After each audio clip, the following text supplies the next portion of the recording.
Content warning. This podcast episode contains discussions of a sensitive nature that may be triggering for some individuals. 5, 4, 3, 2, 1. Let's go. Diary of a Kidney Warrior podcast in partnership with Kidney Care UK, sharing faith, knowledge, hope, and love. Hi, and welcome to Diary of a Kidney Warrior podcast. My name is Dee Moore, and I am a kidney warrior. This podcast is dedicated to encourage, educate, and inspire as we explore all aspects of kidney disease, related chronic illnesses, and health. In today's episode, I am bringing you a kidney warrior story. Now, there's always something you can learn from someone's story, something that can bring inspiration and hope. My guest today is Louise Fletcher, a kidney warrior who has lived with CKD for over 30 years. Her journey is one of strength, loss, resilience, and hope. And her story reminds us that kidney disease doesn't define who we are. From navigating her diagnosis at a young age, to coping with unimaginable heartbreak, to receiving her transplant kidney, affectionately named Katie the Kidney. Louise brings wisdom, honesty, and inspiration to every moment of this conversation. I invite you to sit back, listen in, and be encouraged by Louise's incredible journey of hope and healing. Hi, and welcome to Diary of a Kidney Warrior podcast. How are you doing today, Louise? Hi, I'm doing well, thank you, Dee. How are you today? I'm good. I'm really good. As everyone knows, I love recording Kidney Warrior story interviews. And as I say every time, but it really is true that there's so much you can learn from someone's lived experience with CKD. So yeah, I'm really excited to speak with you today. Oh, I'm excited too, Dee. I'm excited too. So I'm going to start with my first question. And my first question is, how did your kidney warrior journey begin and how were you diagnosed? So my journey started over 30 years ago, and just overnight something happened and something was showing up within my, something showed up and I went to the doctors about it. And on the same day that I'd been to the doctors at 10:30 at night, I got a call to say, we need to take you, you need to go to the hospital. There is a bed waiting for you. And didn't really say much to me. But then I found out that they suspected that I had kidney disease. My kidney function was 57%, if I remember. But there was a lot of things happening around that time. I found out that I was pregnant, so they couldn't investigate anything further until my son had been born. So we had to wait till that. And my son, unfortunately, didn't grow. I had to have a section at 32 weeks. There's possibly a tie to my kidney disease and my son stopping growing. But because we couldn't do any tests, because they weren't sure of everything, I had to wait till after the pregnancy. I wasn't diagnosed until later the same year, which sadly after that my son had died. He only lived for 6 days.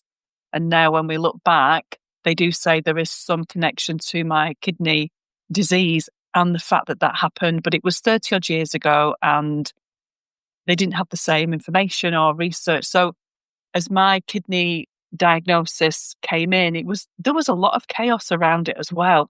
So it wasn't as if it was just a diagnosis. There was a lot of complications, and I was really young. Then. I was in my early 20s. First of all, I'm really sorry for your loss. I mean, to be a new mom and to lose your son, I'm really sorry for your loss. So much to deal with in such a short space of time. And I can't imagine what you went through. Thanks, Steve. Yeah, there was a lot happening. There could be some sort of eruption and lots of things happened. There was so many, that was huge. And there was other things happening in my life as well at the time. So yeah, it was like the biggest volcanic eruption that happened. So coming to terms with the loss of your son and coming to terms with the diagnosis of kidney disease, how did you begin the process of coming to terms with this? I think looking back on reflection, I put it all in a box because there was so much that happened. I didn't really deal with the emotions. I when I reflect back, I just thought that, especially with kidney disease, I didn't acknowledge it. I just pushed it to one side. And with regards to my son, I think because my faith was always there was something that just said that this is what I've always said whenever anyone's asked me. He just came to say hello. He had another job that was more important, but he came to say hello for a reason in my life. And I think that's what's helped me. I don't know if the word accept is correct, but we can't change things that happen. And there was a reason behind that. And as I say, my faith is something that has always, my faith is the reason behind it. But I know with regards to kidney disease, I just put it in a box. I just got on with life really and never really acknowledged it. Yeah, I didn't acknowledge it for really until my kidney failure, which was only a few years ago. I think I was just very young at the time. You know, there was a lot of things happening, and on top of the diagnosis and the loss of my son, there was lots of other things happening around me as well, which were quite volcanic, shall we say. So I just had to put that brave face on that I'd learned to do from a really young age and just got on with life. Just kept looking forward rather than looking at what was happening to me. You described it as putting it in a box. So you didn't have any further testing in terms of your kidneys at that time at all? There was some testing, yes, and they found out that it was IgA nephropathy. So I knew the diagnosis. I'd had the kidney biopsy in the November, which was the month after I'd lost my son. So they did diagnose me. But because I was at 57%, we don't really do anything at that point, do we? There's no real medication. We don't need to take medication. They may have said at that time, reduce your sodium. There wasn't really much dietary advice really given. And when I look back, I did attend appointments, but I didn't really connect with them. It was just, they were checking things for me and it wasn't affecting me in any way in my life. So I think that's why I never connected with it, because I didn't feel that it stopped me in any way. I might have had this diagnosis, but it wasn't like I'd lost a limb or something like that and there's some definite change to your life. There was no change to my life in any way with having a CKD diagnosis. Essentially, you just carried on with life as you knew it, travel, work, everyday life. And then when did things start to change? When did you then get to the point where you knew that there was a problem? After 30 years. You know, when I look back, it never got in my way. I was a fitness instructor in my 30s, teaching, you know, body pump, body attack, back-to-back classes. I was the fittest I was. So it didn't affect me then. The only real effect was when my kidney function dropped and they started to talk about a transplant list. But that was only, I do remember they talked about it maybe 10 years ago, but again, I was saying, I'm never going to have a transplant. I had something in my head where I always said to myself, I'll never have a transplant.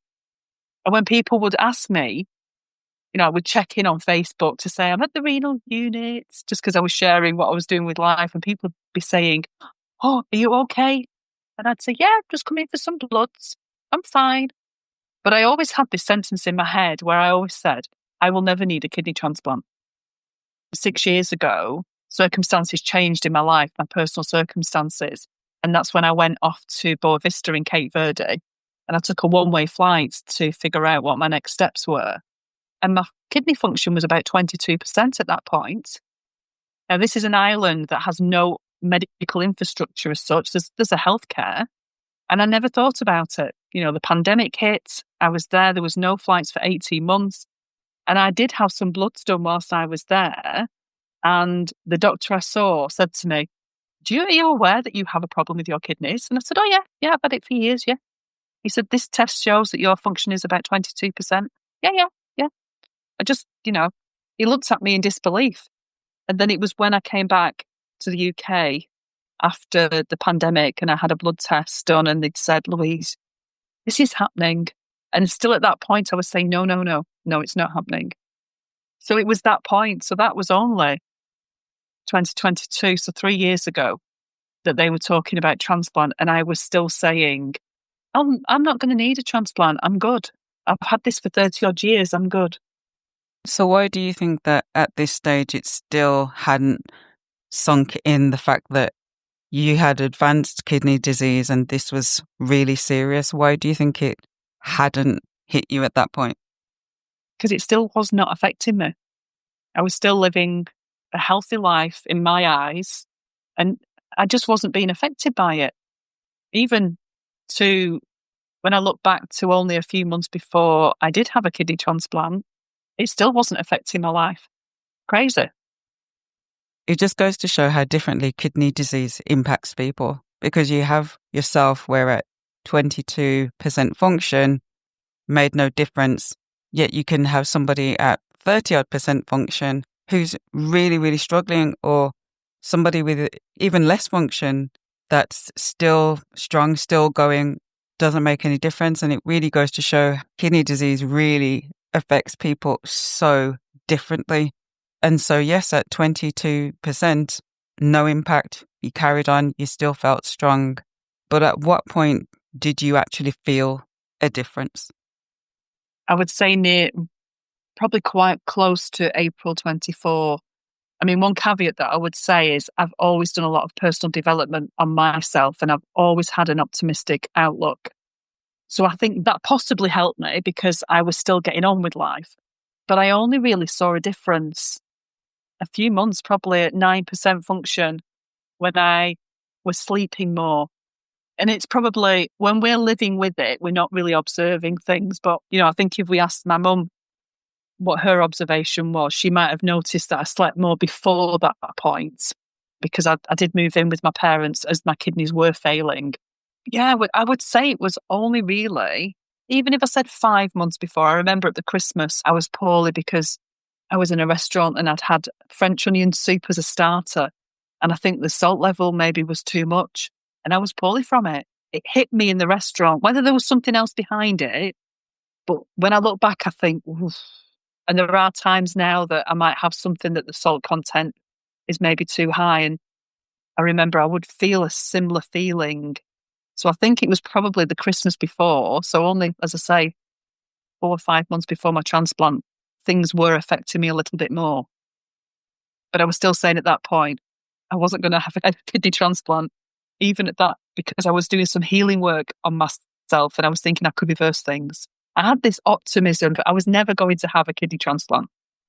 That is something I can personally relate to because I never wanted to be at the point of needing a kidney transplant myself, and I worked really hard. So I can really relate to working hard, exercising, changing your diet, doing everything that you can possibly do to avoid it. But unfortunately, sometimes no matter what you do end up in that position.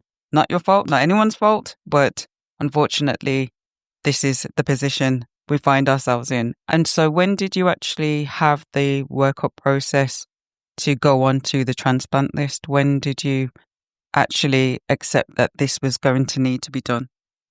So that was just a little bit before that happened. So I remember that I did go onto the transplant list, and I have to say I was very fortunate with how quickly I received my transplant.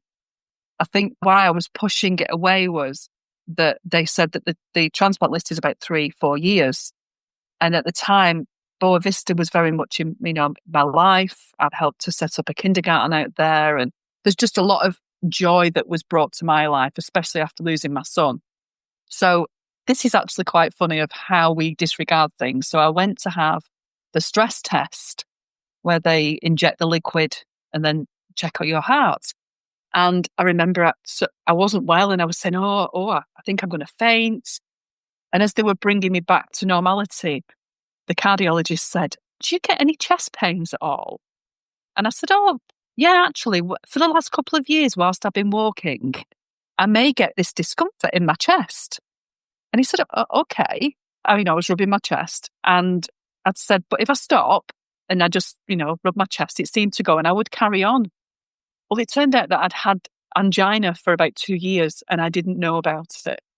This was whilst I was living on this small island in the middle of the Atlantic Ocean with not much medical intervention. So there was a delay. Sorry. I'm just a bit shocked. You had angina and didn't know all that time. Yeah. I just thought, because I was living on this island and I'd gone on holiday at certain times, but when I was living there, certain times of the year, the humidity is crazy. So when I was having these breathing problems, one of my friends said, oh, it's just the humidity, you'll be fine. Well, it wasn't the humidity. And I remember I went on a walk. We did something like a 20K walk one morning, a big group of us.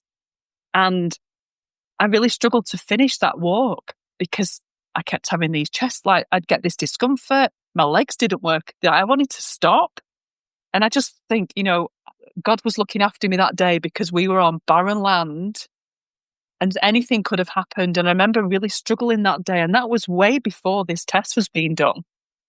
Yeah, there's that expression where they say ignorance is bliss. Like sometimes, honestly, when you look back and you think in that moment of a 20K, I mean, such a long walk, so much physical exertion that's involved in doing such an activity, and you had angina at the time. It is, I tell you, a miracle.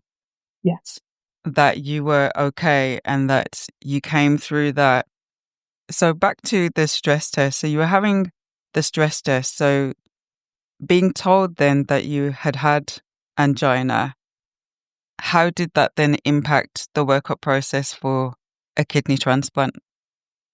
So I had to wait then because the cardiologist said you cannot go on the transplant list at this point. I'm trying to remember. I think that was something like the February, March, something like that, of 23. So medication, the medication list came out. So I was then put onto statins, aspirin, and a beta blocker. It did resolve it quite quickly in the way of how I was. I mean, it didn't really affect me, but it was just if I exerted myself, I would feel this. But they said that was the course of action. I'd take the medication. And I do remember, I thought they would do another stress test on me, but they didn't. And very luckily, I did say in the September, I did feel better in the September. And I said that I didn't really have any symptoms. There may have been a couple of things there, but I was saying to myself, I want to be on this transplant list. I think the faith behind it as well. I saw the cardiologist and I said, yeah, I'm fine now. And he said, perfect. I'll put forward that you can go onto the transplant list then. So they may have, I know now that I am fine because I've had the transplant, but I may have just fabricated the truth a little bit at the time because I wanted to go on the list. So that was my journey with angina. Wow. So what made that change then? Because for so long you'd said you didn't want to go on the transplant list, and then what was that final thing that made you say, yes, I want to go on the list, for you to be a bit economical with the truth, shall we say? Yeah, that's an interesting question because I still thought at that point there was going to be a miracle and my kidneys would reverse and function would increase.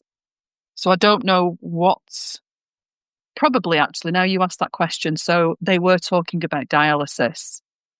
And I think I have to say that caveat. I still thought I was going to heal my kidneys. There was going to be a divine intervention and I wouldn't need this transplant. I was still thinking this. So I did look at, they were really good. I'm through Salford Hospital and they are amazing. They were really good with me. And we looked at the options and I did pick one option. But then when I moved in with my parents, that wasn't a viable option. I wanted to do peritoneal dialysis. Well, no, I shouldn't say I wanted. I'd chosen that option and to do it from home. But then when I was living with my parents, I just thought, I can't bring this into their house. It's not fair. This is not my home. I was living with them because I had my place in Boa Vista. I'd not moved back here officially then. And I just couldn't bring it into their home. It's a lot of upheaval, them. I just couldn't do it. So then I'd gone back to Salford and said, I'm going to change. Let's have a look at hemodialysis. And I did not want hemodialysis, but I chose to explore it because I thought that was a better choice for me and my family. And I remember it was only a couple of days before I received the call that I was actually with the consultant. They'd done a check on my arm to see, about a fistula, which they did say, this might be a little bit complicated because the 2 points that we can see are very far apart from each other. So here was me making a choice of hemo, which I didn't want. They said it was going to be complicated, but they would see, they would do the best that they could do. But luckily then I got a phone call to say, we've got a kidney for you. So I think it was quite good that all of this was in a really short amount of time. I was making decisions, but half-hearted decisions. And then the call came out of the blue and resolved all of this for me. That really is incredible that you were able to not ever have to have dialysis and go straight to transplantation. So in terms of timeline, how long was it from going on the transplant list to actually getting the call? 7 months. Wow. You're so emotional. I am so grateful that it was 7 months for me because I know how many people wait much longer. I felt guilty at one point that I had got the call so quickly. But again, my faith, I believe it happened because I wanted to be able to get back to Boa Vista, to the kindergarten. Yeah, I feel, as I say, I have gratitude every day that I was only on the list for 7 months because I know that doesn't happen for a lot of people. So tell me about the day that you got that call. I get so excited about this day. So I did have a call a few days before this, which was quite funny. And my parents had gone on holiday in Boa Vista and they were due back. And I remember I got a call and it was about 11:30 at night. And they said, oh, we've got you down as standby. And I panicked because I'm at home. I'm with my parents' dog. My parents are 3,000 miles away and weren't coming back till the day after.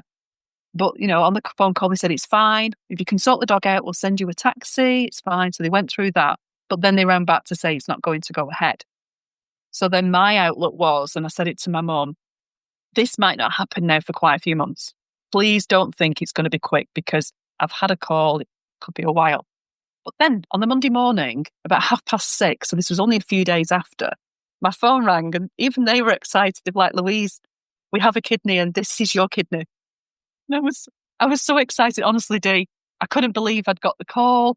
My mum was still asleep and I'm thinking, I just need to wait till 7 o'clock till I can wake her up. I didn't want to wake her up then. And it has to have been the best. When I look back now, I mean, they are so reassuring when they give you a call. And I received the call at that time and they said, the planning of what needed to happen. It was a gentleman in Edinburgh who'd had an embolism and was not going to recover. But I had a really nice day that day. They'd said, we'll ring you back at lunchtime and you get your bag together and everything. So I took the dog for a walk, packed my bag. It was really nice. They rung at lunchtime and then just said, make your way there. So I'd made my way there, get here before such and such a time. It was such a calming experience. They welcome you onto the ward so lovingly, so supportively. And then I knew it was going to be the next day before. On the Monday, we decided to call my kidney transplant Katie the kidney because I'd called my original kidneys Keith and Kevin. And we'd said, we need a woman. We need a woman to come in and sort this out now. So we came up with the name Katie. Oh, yeah. And it was just so beautiful. And then on the Tuesday, they'd said she will be arriving soon. And where my room was across from the door where the organs were accepted, where they were signed for. So at 6:30 on the Tuesday evening, I saw the guy in his uniform, heard the Scottish voice and the cooler box. It still makes me want to cry now. And I just thought, that's my kidney, the Katie's here. So it was such a quick process. And I just had, in my opinion, like the surgeon that I had, I love him. He's my hero. And because Katie arrived at 6:30 and the new team starting surgery at 7, he said, I want you in there at 7 o'clock. So at 10 to 7, my surgeon appeared, came in the room, unclipped the brakes off my bed, and he pushed me to the theatre. And the gentleman was next to me carrying Katie in her box. And my surgeon just said to him, just pop her on the end of the bed. So I'm being wheeled to theatre by my surgeon, not by a porter, because he said, we're not waiting for a porter. I want you in now. And this makes me want to cry. I was wheeled to theatre with Katie on the end of my bed. We travelled to theatre together. Just, yeah. I'd humanised her before she arrived, and she is this. Katie the kidney is with me every day, and we go on adventures every day. Yeah, it was. When I look back now, I have so much peace around it, and how beautiful the staff are in the transplant wards, and yeah. That's a very unique experience to actually see Katie arrive and then actually be able to go with Katie to the operating theatre to then have her placed inside your body. And I think that's a really beautiful thing. I can almost visualize it where I can see you traveling together and just having that peace to know that you were going to receive this life-saving organ and your life was going to be different. So tell me about the moment that you woke up from having the surgery. How did you feel at that point? Oh, elated. I remember taking a picture so I could mark the moment. I just felt this peace. I don't know what it was. There was just this peace and it happened so quickly. I think this is the beauty around what happened for me. It was really quick. I didn't have to think of a workup. It wasn't as if a family member was donating to me. It was months down the line. It happened so quickly, even though I'd got the call on the Monday morning and it was the Tuesday evening that I had my operation. Yeah, I suppose I can't put it into words, Dee, really. It was just, I look back at that picture and even now I feel emotional. I think it's that feeling that everything's going to be okay. Even at that point, we've still got a huge hurdle to get over. Katie did not wake up for quite a few days. In fact, I had a kidney biopsy. I think it was day 6 or day 7. And it woke her up. She woke up. I just felt peace. There was just, even when things were happening in hospital, I always have my certain praise music. I had my headphones with me and I just felt God was really with me then. He was really looking after me, and I think that's the best way to explain it when I look back at that picture. Because, you've just gone through a major operation and you wake up and obviously lots of painkillers, there's lots of meds involved in that. But I felt really good. And there was something that's just come into my mind now. My skin was a mess before my transplants, just from the itching. And it's really funny, within 24 hours of Katie arriving, one of these huge patches I had on my leg disappeared. I felt the healing as soon as she'd arrived, and probably the medication that we're given. But there was so much healing around that point. And I think that even when you're in pain, I observed that on my leg and thought, wow, even that had gone from a constant itching we have when we're at such a low function.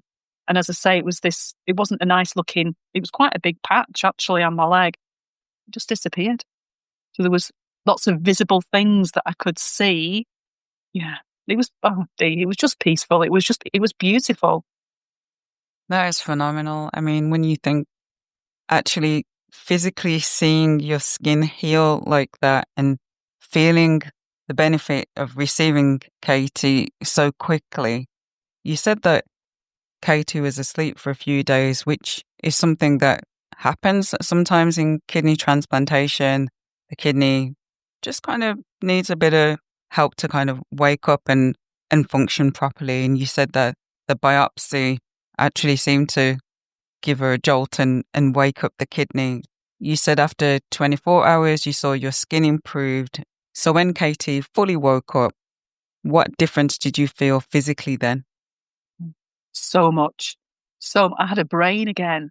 As I said before, when you're in it, you're not quite sure. Someone else can observe it.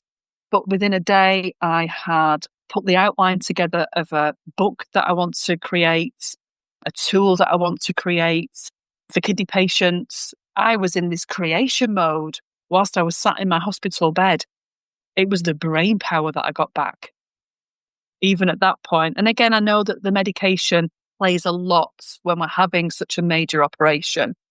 I just felt more awake. Yeah, just was more alert. Yeah, I just felt like I got me back again. It was crazy. A friend of mine gave me a journal, like a notepad. So I thought I'd bring you this. And my mind started going again. So I had those, even though my body was in pain and I was struggling to walk to the bathroom, it was my brain. I'd got my brain and my mind back again. It was crazy how, as I say, I'd not realised that I'd lost that function as much. So how long was your recovery? How long did it take for you to get back on your feet and be discharged from the hospital? I was in there for 16 days. I needed a blood transfusion, but it was 16 days, which I think was quite good when I look back, because it gave my parents that little bit of breathing space before I went home. And that was just time, me and Katie. It was me and Katie time. It was I was grateful to have that. But yeah, it took about 16 days. I did see people.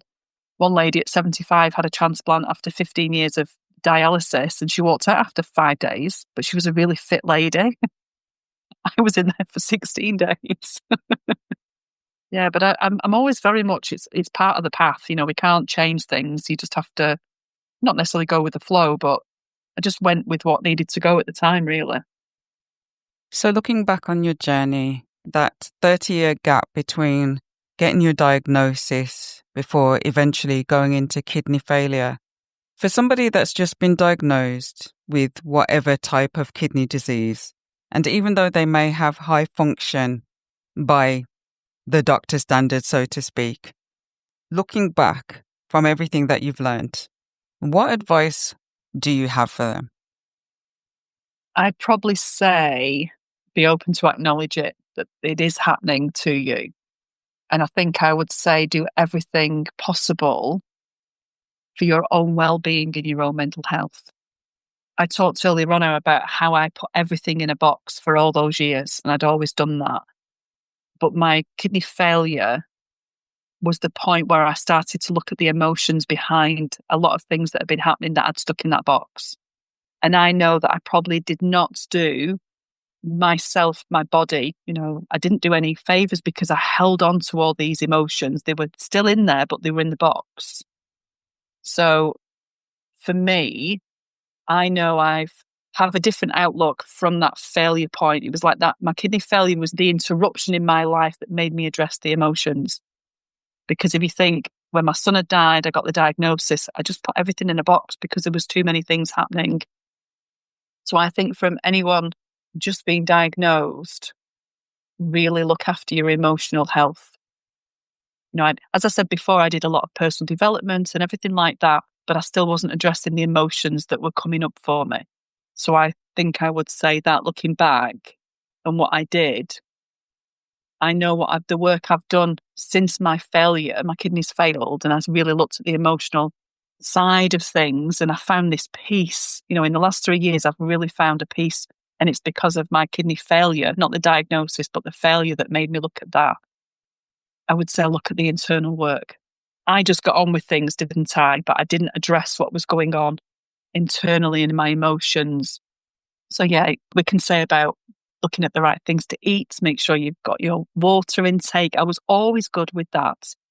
But I would encourage anyone to have a look at what emotions are coming up for them at this point, because it can help them on their journey. I wonder if I'd addressed some of those emotions, would it have taken longer for my kidneys to fail if I'd worked? I mean, we don't know. It's all hindsight, isn't it? But yeah, there's a whole emotional side of us having kidney disease that sometimes we forget about, and we do put it in that box. So I would encourage anyone to explore where some of those emotions are coming from around being diagnosed. I have to be very careful in terms of asking this question, because I know that this is a very broad thing, and obviously different people are at different stages and need different help and types of help.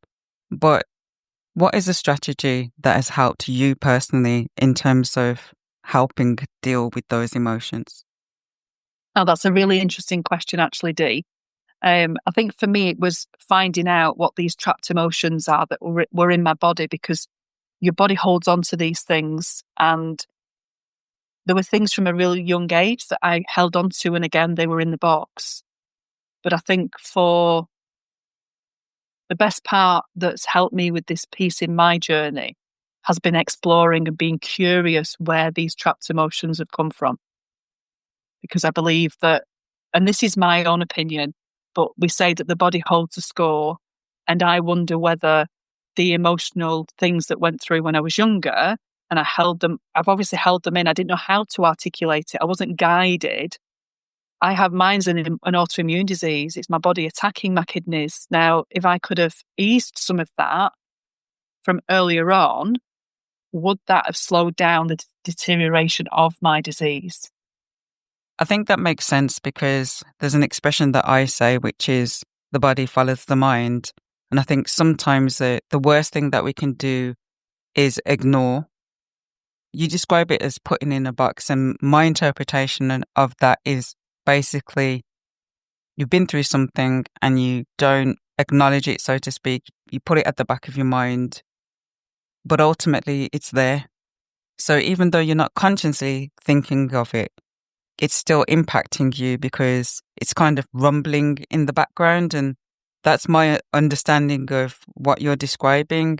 And I think quite often, whatever it might be, different things happen in our lives as individuals, and we choose to not consciously think about it, but it's rumbling in the background and it's still impacting us because we're not actually dealing with it.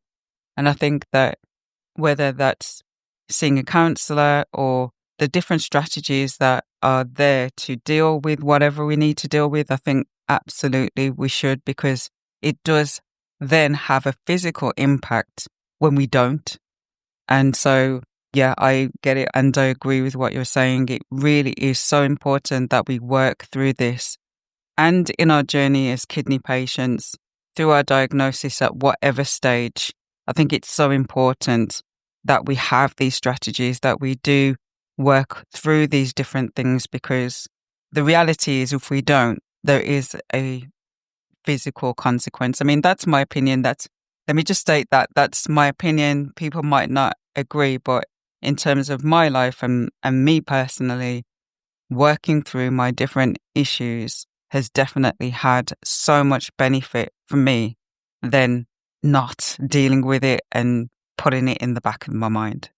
Yeah, absolutely. And I always use the analogy. I would talk about things, but probably before my kidney failure, I was doing the things that cleared the weeds in the garden. I thought I was dealing with things. I'd make it look pretty.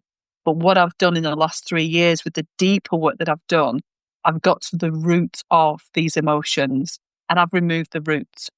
That's what I've done in so many times. So things still happen in life and we have that reaction, but I deal very differently with it now. Because as I say, that my failure was a point where I'd said, oh, I could heal my kidneys with this. I heard of, the work I started doing. That's why I thought I would never had a kidney transplant. But through the work that I've done, especially in the last 3 years, I didn't heal my kidneys, but I healed so much more in me. I healed me and I got the peace. And obviously Katie the kidney came along and she saved the day with regards to that. But it's, what we hold on to, it's all still there in our subconscious all the time. And it's, we need to release that. And, that's something I'm really grateful that came across my path as my kidneys, they said they failed. You need to go on this transplant list. And so definitely we have to process those emotions. Otherwise we carry them with us throughout our life and we don't live with peace. For me, I didn't want to get to the end of life and not have this peace. So I'm glad that my journey's given me this. Most definitely. I really relate to your story because for me, I was adamant that I never wanted to be on dialysis. I never wanted to have a transplant. And I think the people around me were kind of worried that I was in denial. And it wasn't. It was because I was so adamant that I was going to do everything in my power never to need those things. And unfortunately, obviously, my kidneys did decline and I'm now on dialysis and I'm now on the kidney transplant list. And I think for me personally, what I've learned is that healing can take place in different ways. And in many ways, transplantation is that form of healing that is going to make the difference for my body. And clearly it has been the way that you have received healing in your life, and so much good, and that peace has come through receiving Katie. So my question is, for somebody who, like ourselves, who's saying, I never want to have dialysis, or I never want to have a transplant, and may be resistant to the idea of going on dialysis or going on the transplant list, from everything that you have learned, what advice do you have for them? I would say that whatever is planned for our life is planned, and we have no control over that. But my biggest sort of word of advice, saying word of advice is, it's not really advice, it's my input really, is be in the best possible place that you can with your emotional and your mental health. Because then, no matter what happens, if you acknowledge it and step into it, and I suppose not take responsibility, but own this, because it's us that's having it, it's happening to us. The main thing I would say is, we can always have those dreams and desires. I was going to heal myself, I wouldn't need a kidney transplant. But for me, I am so proud of myself that I did the work on me, so that it was my mental health, and physically I was the best that I could be. That was the part that I could play in it, because we can't change what's going to happen. But if we can be in the best possible place ourselves, so when it does happen, and I would say that it removes the fear of what's happening as well. So yeah, I would say that, to do that work on yourself, because we're the person we live with 24/7. We have all these stories in our head on repeat. We want to change that dialect of, whatever happens, everything is going to be okay. I didn't know, by having a kidney transplant, it was the unknown to me. I didn't know that I would feel as good as I did, even though I have fatigue, and there's certain things that come with it, because it is a treatment, it's not a cure. But don't fear what's going to happen.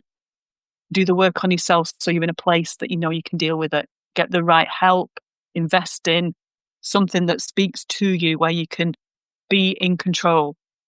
And the main thing is about that mental health. Louise, in terms of the highs, the lows of your journey and everything that you've learned, what is the one thing that you wish you had done differently? Hand on heart, as I am sat here with my hand on my heart now, I wish I'd taken responsibility for the fact that this was happening to my life, because I thought someone else would deal with it. I left a lot of it to the doctors to look after me, but I never took responsibility myself to be more in control of this. I, put it in the box, and I just left it. And I think in the last 3 years, I have really taken responsibility for everything that's happening and doing that healing work. And it was around my kidney disease, and I didn't really connect with it, I suppose, until my kidneys failed. So from this, what advice do you have for the listeners? I would say, acknowledge it. This is happening to you. Don't do what I did and put my head in the sand for over 30 years. It may not have changed the journey and the outcome, but there's still that in the back of my mind. What if I'd done a little bit more? Could I have prolonged having kidney disease without me dropping so far for longer? Because I did a pretty good job for 30 odd years. Yeah, so it's happening to you, and we can't ignore it. So don't ignore it. I know that you're active on social media. So what are your handles for anyone that wants to give you a follow? So Facebook is my favourite place to be. So you can find me at www.facebook.com/shinewithlou. This is a new page that I've just set up. It's this download, and it is Shine with Lou, Louise Fletcher, and Katie the Kidney. So if you want to follow me there, come on the journey. On Instagram, I am Louise Fletcher, and on TikTok, I am Shine with Lou. And as always, I will put the links to Louise's social media in the description box. So please do give Louise a follow. So Louise, today you've shared your Kidney Warrior story from your diagnosis of IgA Nephropathy back in the 90s to your 30-year journey before then going into kidney failure and then receiving that life-saving, life-changing kidney transplant, receiving Katie that has made such a positive difference in your life. What is your final word of encouragement for the listeners? I would have to say that kidney disease does not stop us living the life that we want to live. I think that would be the main thing I'd want to share, that don't let it hold you back. Don't think a diagnosis changes who you are. It's just part of your story. So embrace it. Yeah, I think that's what I'd say, really. Thank you so much for joining me. Thank you so much for sharing your story. I mean, you say shine with Lou. You really do shine. And I'm sitting here, honestly, with a massive smile on my face. There's so much of your story that I personally relate to. And I know that this will speak to and help so many people out there. So thank you so very much. Oh, my pleasure, Dee. As I always say, I am so grateful to be connected with you and to be able to do this and share my story, to hope that whoever hears it has that hope. And that's the main thing, the hope. Kidney disease is not the end. It's just part of our journey. Thank you, Dee. Thank you for listening to Diary of a Kidney Warrior podcast. I truly appreciate your support. New episodes of this podcast are released every other Monday, so make sure you subscribe so you don't miss future episodes. And if you found this episode helpful, why not share it with someone who might benefit too? To stay up to date with the latest episodes, news and resources, sign up for the email mailing list and join the WhatsApp channel. All the details are in the episode description. Until next time, take care and choose to live.